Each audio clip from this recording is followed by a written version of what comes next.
गुरुर्ब्रह्मा गुरुर्विष्णु गुरुर्देवो महेश्वरः गुरुः साक्षात् परं ब्रह्म तस्मै श्री गुरवे नमः तस्मै श्री गुरवे नमः सच्चिदानन्दरूपाय विश्वोत्पत्त्यादिहेतवे तापत्रयविनाशाय श्रीकृष्णाय वयं नमः श्रीकृष्णाय वयं नमः ॐ योऽन्तः प्रविश्य मम वाचमिमां प्रसुप्तां सञ्जीवयत्यखिलशक्तिधरस्वधाम्नाम् अन्याश्च हस्तचरणश्रवणत्वगादीन् प्राणान्नमो भगवते पुरुषाय तुभ्यं प्राणान्नमो भगवते पुरुषाय तुभ्यं भगवते पुरुषाय तुभ्यं. Now we enter into the second chapter of chapter 1 section 2, and here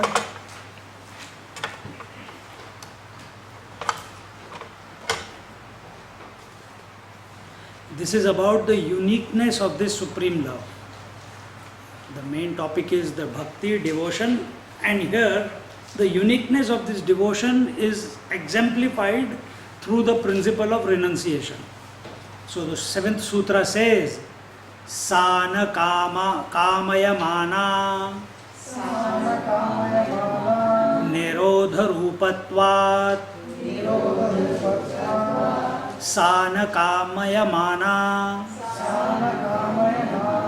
nirodha rupatvat. Because it is of the nature of renunciation, there is no element of desire in that love divine, in that supreme love. It's said here that no amount of desire fulfillment can ever be equal to this fountain of love that is there in the heart of the devotee. And therefore, whom will you go after? As such, in nature we see that humans move or get attracted towards that which gives them more and more joy, even in the objective world. Now, once he has found this joy and love within his heart, will he go outside and desire anything? It is just not possible. And therefore, here it is said that love which he is feeling in his heart itself is a fulfillment in itself, and therefore the devotee does not ever in his life ask anything from the Lord. Please, I am your great devotee, so please heal my problem. If Raman Maharshi was such a great devotee, Ramakrishna Paramahansa was such a great devotee, they would have solved their cancer just by one single prayer to the Lord, and their cancer would have gone. If Ammaji is such a great devotee of the Lord, and if there is a sense of desire in it, she's severe diabetic. Severe. You can't even look at the chart. It's outside somewhere. But she doesn't eat, She hardly sleeps, no regular meals.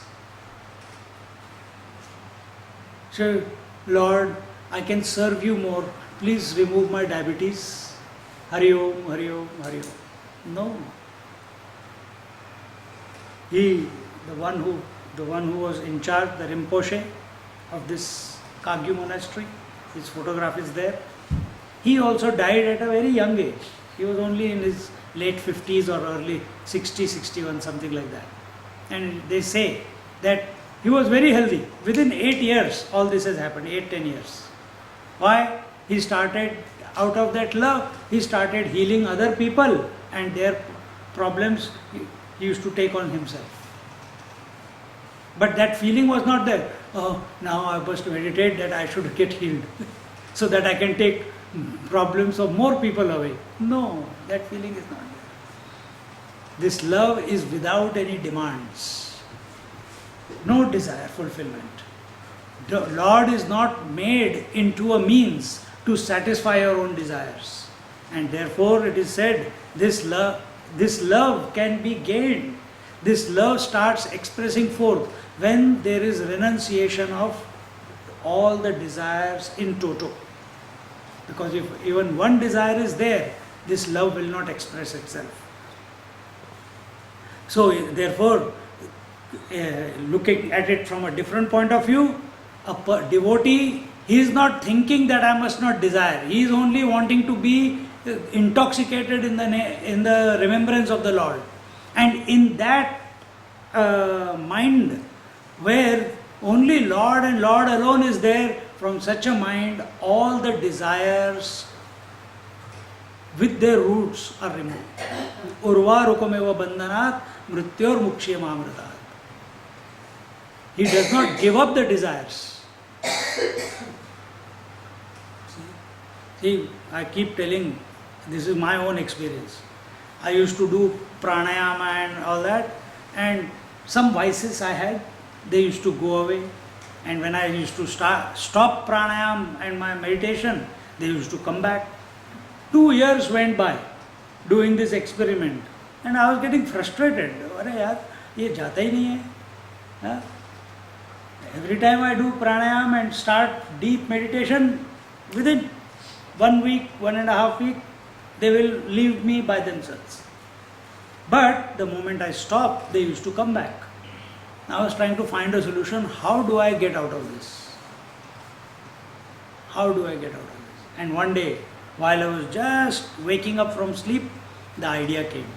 Buddhu, till now you have been trying to give up the vices. You have been trying to do the pranayam. Let pranayam happen. Then how do I let pranayam happen? All you do is remember the Lord. And from that day, I stopped pranayam, I stopped meditation, I stopped everything. But I gave ultimatum to the Lord. I said, within 6 months, if you don't do something about it, I am not going to take your name ever in my life. And I started doing the japa of the Lord. But I gave him one commitment, 24/7, I will be remembering you. And I started chanting the name. I am at work, I am driving. 2-3 accidents also happened in that period. Because I was taking the name, I didn't realize where I was. Boom, instead of brake, accelerator, daak. $500 gone. And no insurance that time. I didn't even have insurance. But within 2 months, 3 months, why 2 months? This happened on 1st January 1995, I remember. Within 2-3 months, everything was over. The name of the Lord itself invokes a pranayam. But my attention was not on pranayam. My attention was on the name of the Lord, remembering the Lord, feeling His joy in my heart. And then everything that was happening as a result of pranayam on the seat of meditation, all that happened plus many more things.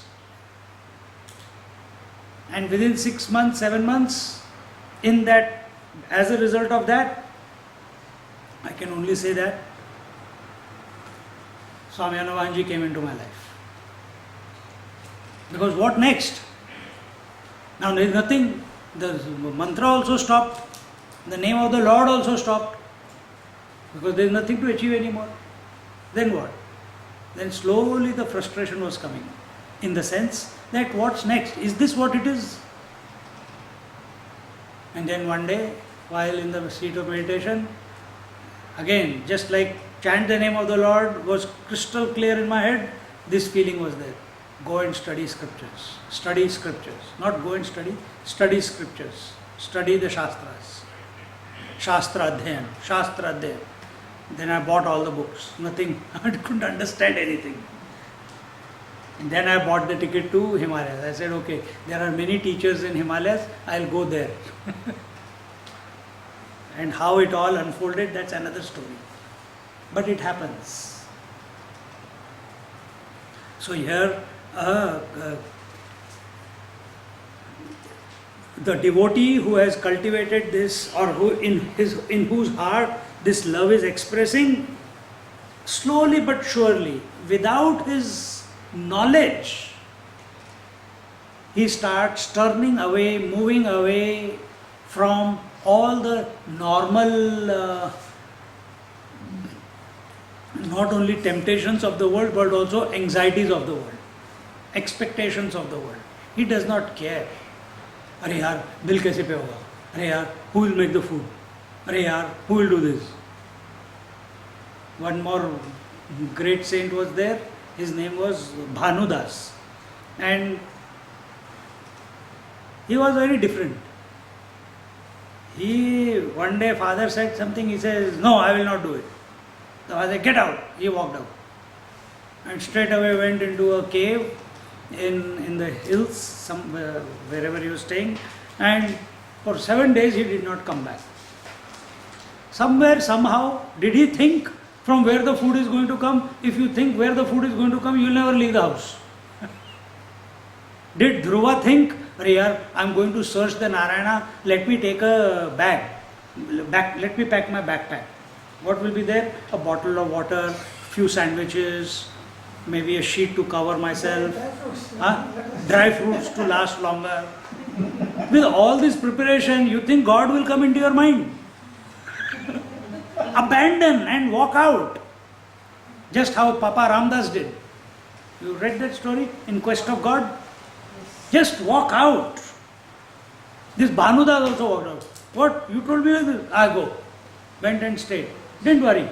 The same day someone came, one Brahmin from there came. Beta, please have a glass of milk at least if you don't want anything else. Every day, 7 days he gave him a glass of milk. And one day he told his father, your son is hiding there. And when the father went, he saw the son sleeping with his head on the feet of the Lord. From that day he was called the Bhanudas. And for us, we have to have our pillow, we have to have our duna, we have to have our night dress should be there, morning dress should be there. Where the Lord will say, yeah, he is busy in all these things, let him be busy. I will be busy. Unnecessarily I am getting disturbed by him. He will come and disturb me also. Khana banao. Leave this fellow. I don't want more tasks to do. So, in our understanding of love can be expressed in life only through sacrifice. And a devotee's love is to sacrifice everything else other than the Lord. And it is not, again we are saying, it is looking at it from down, you are looking up. He has sacrificed everything. But from his point of view, I have not renounced anything. I am only thinking of the Lord. If this is called renunciation, you can call it renunciation. It's an effortless giving up. It's an effortless sacrifice. It's an effortless renunciation. With no friction. With no feeling of have I done something wrong? How will I not? Nothing. And in this way, we see that in life, whether it be Heer Rahanja, whether it be any lovers, love stories which we have read, what Romeo Juliet, Laila Majnu, Shiri Farhad, all these you see, they didn't care what society talked about them. They did not care what repercussions they will have to face. They are only clear about one thing, their love for each other, isn't it? And they were ready to die for it. If this type of feeling is there within our hearts, that come what may, I will take the name of the Lord, even if I have to die, that will be a small price to pay, then Lord will come. But we go with all preparations. And in this way, then what is this, what is the nature of this renunciation in a devotee? This is told in the 8th Sutra. Nirodhastu Loka Veda Vyaparanyasaha. Nirodhastu Loka Veda Vyaparanyasaha. This renunciation indeed is in the total giving up of all secular and religious activities.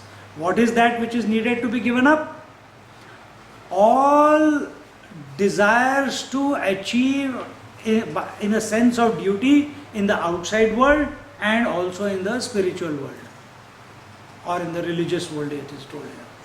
People are caught up in, I have to do this, I have to do, because this is the main objection that we get when people are told, "Arey, do a little bit of sadhana, yaar, you will be fine." But Swamiji, you are a renunciate, for you it is okay.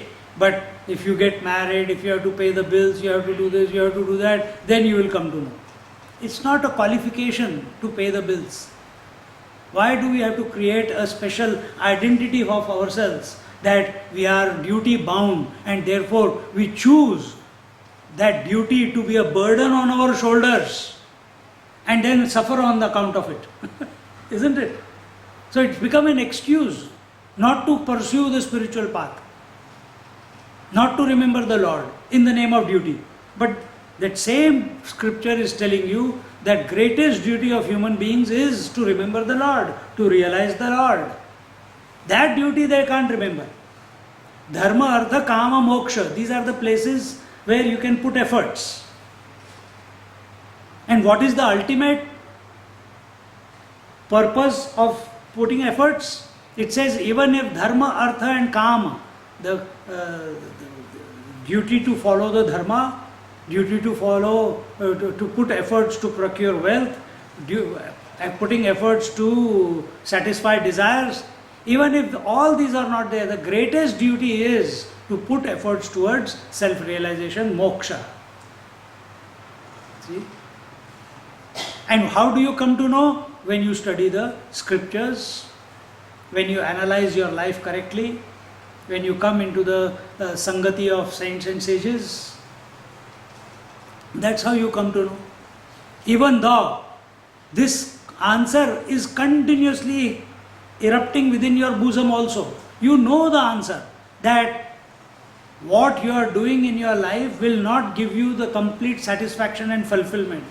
And you know that through meditation, through the remembrance of the Lord, the solution will come. But somewhere, some sabotage is going on in the mind. And that sabotage is non-renunciation of the world. Either you can say it that way, or the other side is you have not cultivated enough love for the Lord. See? And when, now in this scheme, in the 7th verse, we have cultivated renunciation, but we have to be clear what that renunciation is. And here it is told, renunciation of all secular activities, all the duties,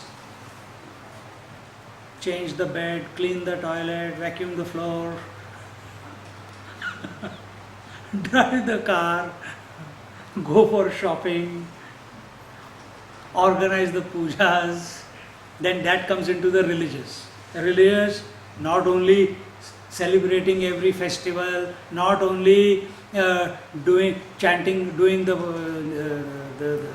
Rudram on the every Pradosham, maintaining Ekadashi Vrata, doing Vrata on every Purnima. So many things are there. Our culture is full of it. Renouncing everything. There are people found to be practicing this, and yet they are great devotees. But they don't insist that they have to practice that. It happens through that. So here it is said that as the devotion of the Lord increases, all secular, that is activities of the world, they start, you start growing out of those activities. And as you keep doing more and more of the devotion, slowly, the preoccupation with religious activities also ceases. It is seen in many people's lives that they have been doing puja for a long period of time. Then suddenly someday something happens that outer puja becomes manasik puja. Slowly that manasik puja also goes away. Only the name of the Lord remains in the mind. Slowly the name of the Lord also goes away. Only Om remains in the mind. Slowly Om also goes away. Only silence remains in the mind. Only slowly that silence also goes away. Only you remain. The mind also vanishes. This is the sequence. In all the paths, whether you take Kriya Yoga, whether you take Kundalini Yoga, whether you take Vedanta Vichar, whether you take devotion, whether you take Bhakti Marg, everywhere is the same. And this begins by the attitude of doing all activities for the sake of the Lord. So when you can't, if you decide that I renounce, you are going the wrong way. You should not renounce anything in this life by your own. Then it is a desire that I am renouncing something. What we must be doing is remember the name of the Lord in and through all the activities, with the attitude that all these, whatever field I am placed in to do whatever duties this body, breath, mind, intellect are doing, it's only by His grace. Every action that is coming out of me is only His prompting, not my doing. And this happens only when our attention is not on the fruit of the results. Now we are talking about Karma Yoga. How Karma Yoga converts into Bhakti Yoga. Karma Yoga is Karmanyeva Dhikaraste Ma Phaleshu Kadachana. Non-expectation of any results. As a result, the mind gets purified to a large extent because no anxiety is in that mind. This is observed in a devotee. He is not giving up, he is just taking the name of the Lord. And that part is told. See how beautiful our scriptures are. If I start explaining to you how this all happens the same way, whether you chant Om, whether you do devotion, is the same thing.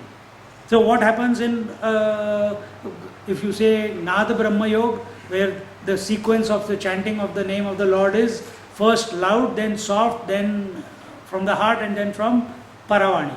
Vaikhari, Madhyama, Pashyanti, Para. These are the stages. Vaikhari is loud chanting. You are chanting the name of the Lord. This Vaikhari is equal to, if you take Om and divide it into A, U and Ma, this Vaikhari chanting of the name of the Lord is equal to A in the Om. The more you chant, you get lost into, just make a commitment that you are going to chant. Don't go into the mind loudly. And as you chant, automatically A represents the waking state. Loud chanting makes you immune to all disturbances from the world in the waking state. It will automatically happen. Try. And as it matures, now there is no need to chant loudly. Automatically that loud chant becomes soft chanting, madhyama. Madhyama is at the level of lips and at the level of throat, where the Adam apple just keeps moving inside. This madhyama, the lip chanting and the throat chanting, this represents in Om sadhana as oo. You become immune to the dream state. You conquer the dream state. In other words, you transcend the dream state. You renounce the dream state. And then that same sound, when you are no longer disturbed by involuntary eruptions in the dream, automatically that sound from there, from the madhyama, matures and goes to the heart, wherein you transcend the in the Om sadhana. Exactly parallel. Exactly Shravanam, Mananam, Nididhyasanam. Shravanam is the first stage, Mananam is the second stage, Nididhyasam is the third stage. See? And when it happens here, the devotee starts feeling that the name of the Lord is being chanted of its own accord in the mind. Now no effort is required. See? Then what happens after that is para. The sound goes, so gross sound, subtle sound, subtler sound, and then it goes back to its source. And the journey of this sound back to its source is going into the Nabhi, from the Nabhi to the Mooladhar, from Mooladhar straight to Sahasrara, through the Sushumna. That is its journey. In other scriptures, we don't speak in that language. We say, we go through various samadhis in yoga. Savikalpa samadhi, Nirvikalpa samadhi. It's the same thing. Exactly the same thing. So all paths are talking about renunciation, but renunciation should not be a decision of your mind. It should be a result of your sadhana. It should be a result of, it should be a side product of the practices that you are doing. That is important. Till then, keep correcting your attitude with which you are doing the action. Whether you are thinking, whether you are imagining, whether you are chanting the name of the Lord, whether you are doing actions in the world, check what is your attitude behind that action. That is the most important initially. And once you have stabilized in this thought, in this conviction that all actions, whether at thought, word or deed level, are the promptings of the Lord Himself and nothing I can do about it. And understand that the grace of the Lord has dawned upon you. Now maintain that like a small sapling is maintained, protected from all sides. Protect yourself. Not out of fear. Not out of fear. And that protection is not that you are locking yourself up in a room, not meeting the people. If that happens, so be it. But true protection comes by increasing the intensity of devotion towards that divine theme. So even all those subtler impressions which are there in your mind, which could be consequent disturbances, they also get renounced. This is Nirodhastu Loka Veda Vyapara Nyasaha. These preoccupations that we find ourselves get involved in, all of them leave this devotee in toto. Then, but that will frustrate other people. Is other people's frustration more important, or love for the Lord is more important? Which is more important? No, but how can I disturb other people? They said, do not disturb the world nor get disturbed by the world. You are not disturbing the people or the world intentionally. And if this feeling is there, then do what is required to be done, remembering that it is the Lord's doing, not your doing. He has presented this thought, look at it, face it, and face the consequence. Slowly, you will wean out of it. And in this way, the Lord, how will a devotee look at it? He will say, he will see things not going according to, from the common man's perspective, this is not normal. He sees all obstacles, all challenges only as the divine Leela which the Lord is playing, which he cannot correct, he cannot improve upon, he cannot run away from. Mirabai did not run away from any of the challenges that she was facing. When people in Varanasi told Tulsidas that we will check whether yours Ramayana is the greatest one, what did they do? They took it away and they said we'll lock it up in the room in the Kashi Vishwanath temple, and they put it at the bottom and all other scriptures on the top. When they opened the next day, Tulsi Ramayana was on the top, everyone else was there. Who? But nobody went in. Who did that? At that time, no, what will happen? Will I go into depression? This, that. Nothing of that thought. Whatever happens, happens. See? So the only thing the devotee is thinking is of the sweetness of the love that he is feeling towards the feet of the Lord in his bosoms. And that becomes the reason for renouncing everything. And in this way, then he comes to the second, Veda Vyaparanyasaha. The Vedic rituals, they also start having zero value to such a devotee. Whether he does puja, whether he washes hands, does not matter. I told you the story where that butcher, he had his feet on the Shivalinga. Now you don't go and try that. You will go behind bars or people will never allow you inside the temple ever again. Don't try that. Just because some are copy masters, He did that, I will also realize by drinking like that. It does not happen. You have to be.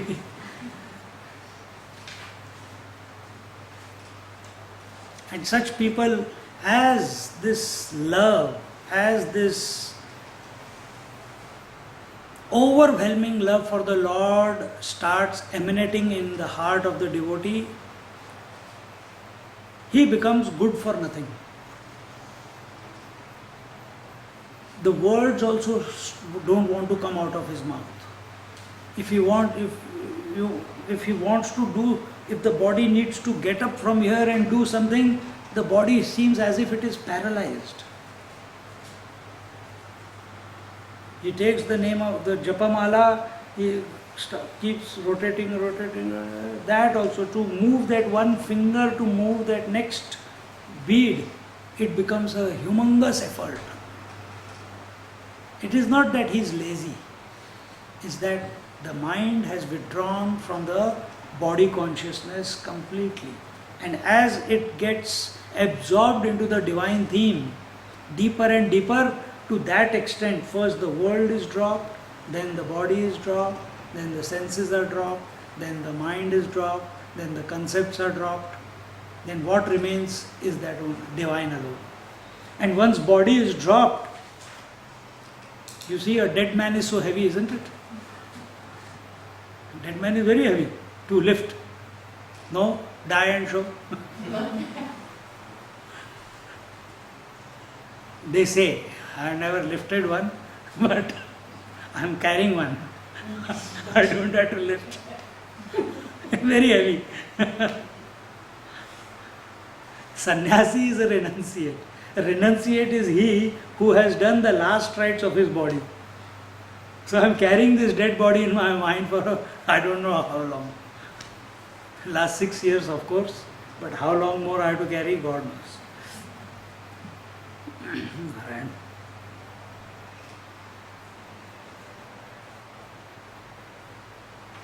So, where are we? So all these rituals and all these Vedas, they all leave this devotee of their own accord. For this devotee, every moment of his existence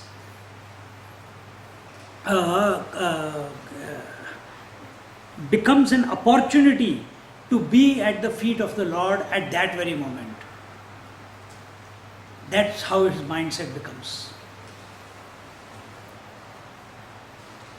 Continuing the explanation of the nature of renunciation, Naradji says, Tasmin ananyata tad virodhishu udasinata cha tasmin ananyata tad virodhishu udasinata cha.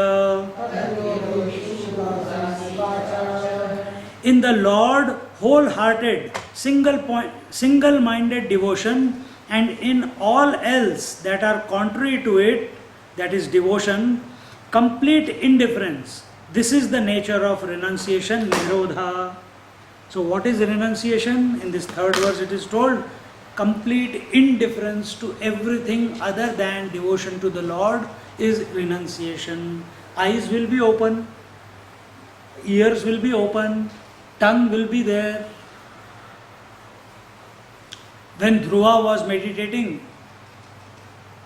his devotion became so deep in that 8-year-old child that initially he was getting up every breakfast, lunch, dinner to pick fruits. No cooking, only pick fruits from the trees. And when the fruits of the trees nearby finished, he had to travel more and more distance to collect the fruits for lunch, breakfast, lunch, dinner, whenever he was hungry. Then, naturally after that, he has to go and wash his face, then he has to come and sit down, drink some water, then sometimes he has to get up for toilet. So he started finding all these to be an impediment in his sadhana. So he stopped, he made a decision one day, I'm not from now onwards get up and go and collect fruits. I'm going to eat whatever nature gives me. And what nature gave him? All dry leaves around him. So he started eating dry leaves. But still he had to go and drink water sometime. In the third month, he stopped eating leaves also, so no toilet problem. And he stopped drinking water, no loo problem. Is it possible? Try. Without trying, how will you come to know? These are just stories. Do you have within you what it takes to become the beloved devotee of the Lord? It is possible, but fruits for years. No, yeah, but he gave up the fruits also. So attachment to fruits became more important. But here he gave up whatever became an obstacle between him and the Lord. He kept dropping away, including drinking water.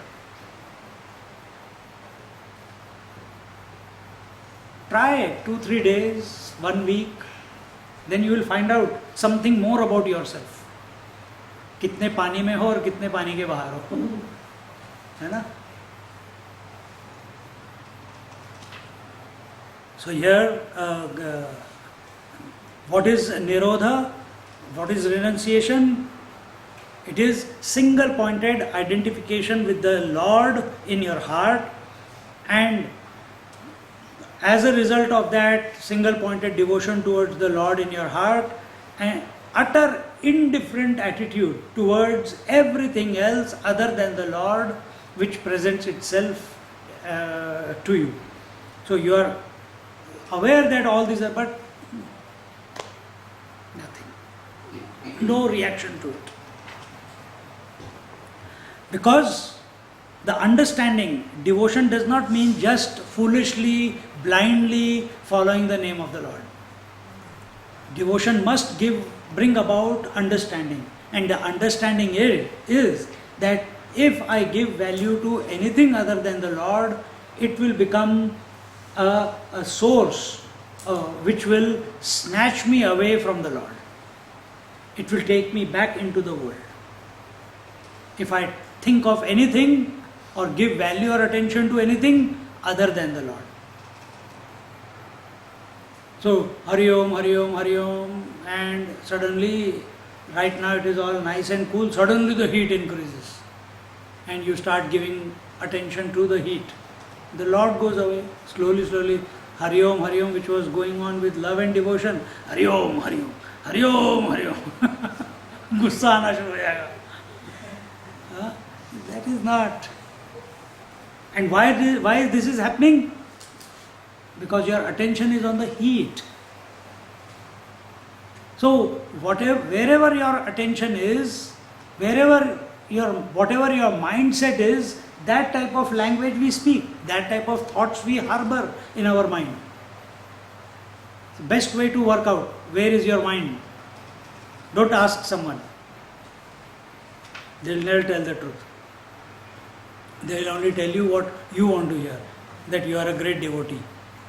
That you are a great satsangi. That you are a very good person. Kunti Mata says, if you want to come to know the Lord and have His grace, oh Lord, give me more and more challenges and difficulties in life, so that I remember you more and more. If you want good for yourself, don't surround yourself with sycophants. Sycophant chamche. Don't surround yourself with sycophants. Surround yourself with people who are ready and have the freedom to point out your shortcomings. क्योंकि तब गुस्सा आता है. And that time you can check whether how much you have matured in your life, how much your devotion has matured. Because when someone says nice things, it's natural for us to feel nice towards that person.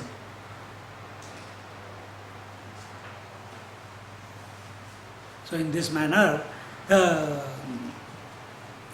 such a devotee renounces all attachment to all the things and beings of the world, and just like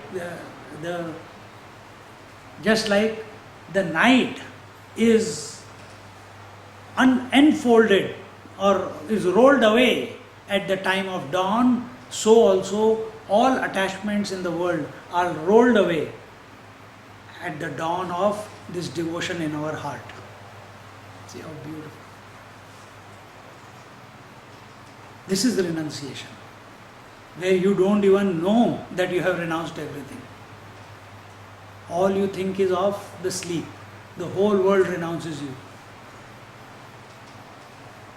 And when we go to a few satsangs and we start thinking, renunciation, from today I am not going to eat meat, from today I am not going to drink, from today I am not going to get involved with other people, and that leads to good amount of frustration in our life, because we have made the decision without proper preparation.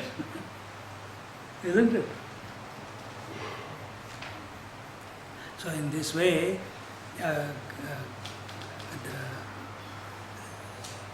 the attachment that the mind feels in the world is not, the joy that a mind gets is not from the objects of the world. The joy is from within. As Swamiji says, the joy, when suppose we are hungry and we eat food, the desire was there, the desire was fulfilled. The moment that desire was fulfilled with regards to food, the chattering of the mind stops. And that Swarupa, our nature, which is of the nature of Ananda, that expresses at that moment of silence, because the mind is not chattering anymore. Because if the joy was in the food, then we should be, instead of satsang, we should be having only food all the time and troubling Lalita. Eat or eat, eat or eat. But no, it does not happen. After some time, we get disgusted with food if we have overeaten. In the childhood, we have toys. See, we all have people in our house. One person enjoys buying saris. The father and the son are renounced with regards to that. But then they walk further, they come across some ties in the window. The husband stops, the other two have renounced that window. Then a toy shop comes. The child stops and the father and mother are renounced. They've got no value for it. So if the joy was in the toy or the tie or the sari, then everyone must get attracted and want to procure it. But it is not so. So the joy is in what mindset we are having, what value we are giving. That same man, when he was a child, he also enjoyed playing. Now he has renounced. He didn't even know when he renounced all the toys. I used to wear very expensive shoes all the time.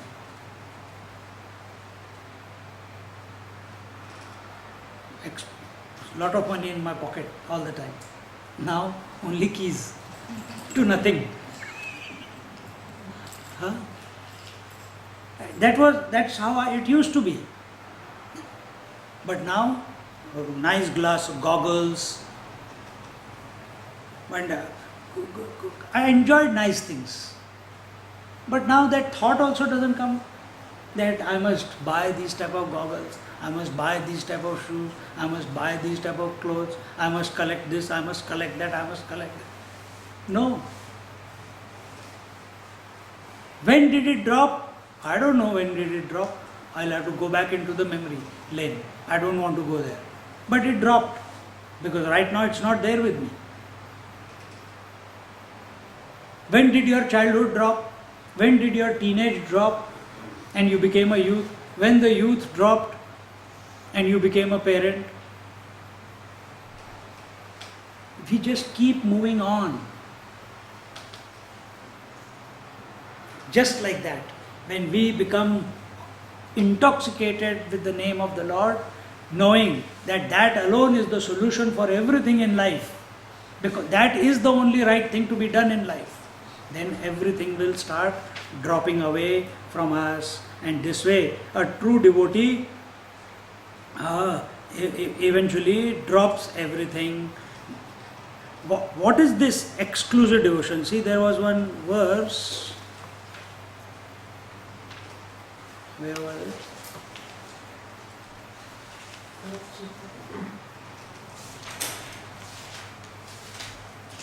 It says,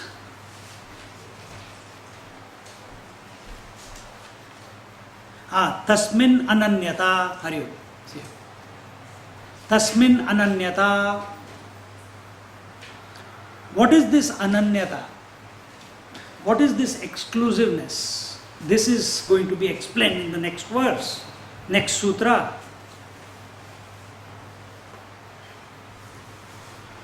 Because in this, there are two words given here. In general, it is told what is renunciation, but the two words, ananyata and udasinata, these two will be explained in detail. And here it is told, anyashrayanam tyago ananyata.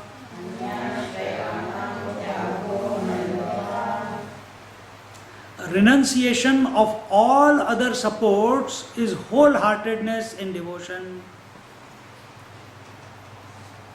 So what is renunciation? It is ananyata means exclusivity. Exclusivity means wholeheartedly you have dived into what you are doing,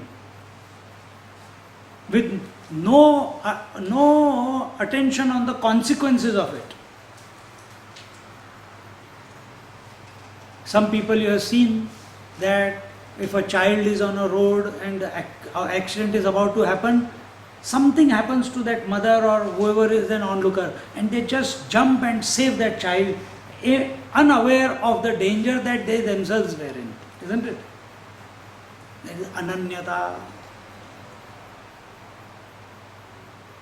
So here it is told that the ananyata is wholeheartedness. Wholeheartedness is equal to single-pointedness, and this wholehearted, single-pointed attention to the Lord, where the mind does not seek anything else, any shelter, any protection, any desire, except let this devotion and love in my heart increase, let it keep on increasing.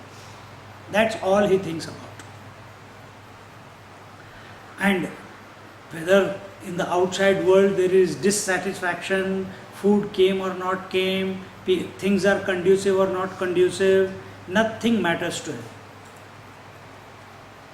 He comes to depend for all satisfaction. We are involved in the world only for the mind to be satisfied. We go into the kitchen to satisfy our hunger. We go to the water to satisfy our thirst.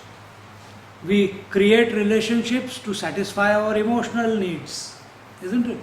We come to satsang because we want to satisfy our philosophical needs. But here, this devotee, he comes to realize that all satisfaction that I can get is from the Lord alone. Nothing and no one in this world can ever satisfy me in any manner or form. This is ananyata. And living it every moment of his existence in that frame. And in this way,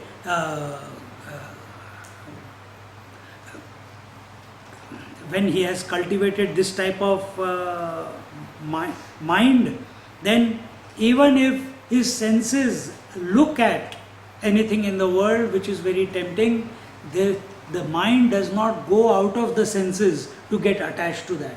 It's a blank look. He listens to beautiful music, but there is no attachment to that music. Like Guru Nanak Dev was there. He was sitting, everyone was coming, and one mother came with her daughter. And Guru Nanak Dev looked at her and kept looking at her without blinking his eyes. We are talking about ananyata. Kept looking at her without blinking his eyes. The mother was disgusted that I thought you are a great man, a great guru, you are old, and you are looking unblinkingly, you are looking at my daughter without any reaction to her. That great master, he says, my attention, yes, my eyes were looking at your daughter. The moment my eyes fell on your daughter, she is so beautiful, no doubt. But the mind started thinking how much more beautiful that Lord must be who created such a beautiful daughter. So my attention was on the Lord within, and I forgot. My eyes forgot that they have to blink because the mind was not available to the eyes. See? This is ananyata. Wholeheartedness. And the maturity of this ananyata, wholeheartedness, is the recognition that everything emanates in this creation from the Lord, everything is maintained by the Lord, everything goes back to the Lord. Lord is alone the reality, everything else is not the reality. This becomes evident to a devotee. And in this way, he only seeks to increase his love for the Lord. He seeks only to increase his devotion for the Lord. And as a result of that devotion, he sees the Lord and Lord alone everywhere, just like the gopis saw the Lord Krishna everywhere that they looked. There is a fire inside him. And it is not born, this fire is not because of running away from the world. It is not as a reaction to his duties. We went to one monastery in Sydney, and it is a Thai monastery, and there the monk there, his name is Pramana. He's been there since last 22 years. Someone donated land to him. It's a beautiful Ilavera Valley. Beautiful place. And just if you look out straight to the sea over the mountains, and he is like a small child, that monk. So we had lunch together. He invited us there, myself and Sujata ji. He's like a small child. And yet, while he was speaking and being like that, there were moments where you could see, don't mess around with him. Whenever he had to, sometimes we could see the determination, the fearlessness in his eyes. Even though he is behaving like a child. See, a devotee is not afraid of anything. Why? Everything is the Lord alone. What's there to be afraid of? And in this way, this ananyatha, for this ananya devotee, for this wholehearted devotee, the Lord is never far away from his heart. The moment he thinks, the Lord is there at his bidding.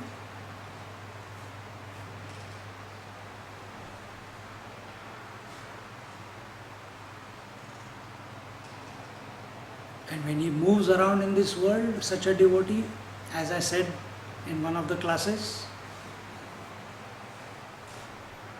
every experience, every contact, every interaction, every relationship, the setting and rising of the sun, the fluttering of the butterflies, the fragrance of the flowers, the web of the spider, the dirt in the room, everything becomes a way to remember the Lord, to see the Leela of the Lord. When we see a spider, do we think of the Lord or we think of Martin?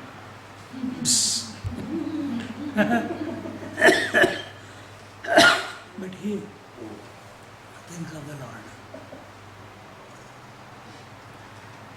And in this way,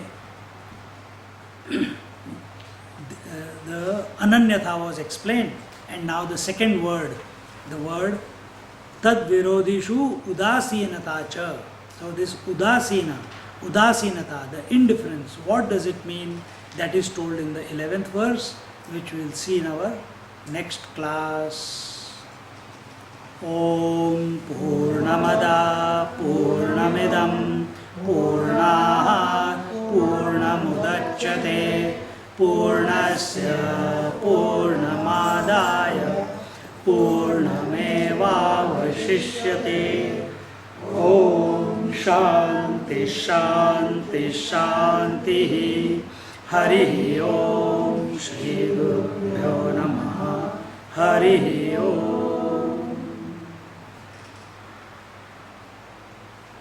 We'll have next